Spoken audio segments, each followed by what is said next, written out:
Okay, so here we have the smart rack for stencils. This is fully equipped with doors, so it will keep you protected of the dust.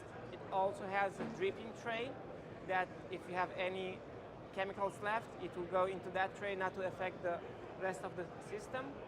It is fully integrated with the cleaning equipment manufacturers, so you have full traceability and you make sure that the stencil it is clean before production.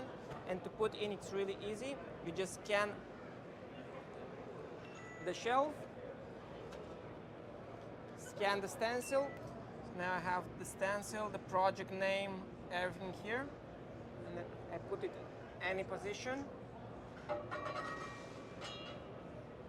System detected, and then you have matching the location with the information that I scanned.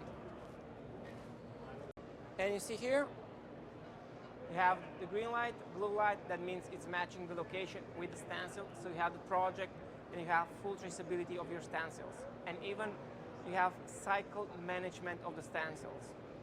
And that will prevent the operator using the stencil that is worn out.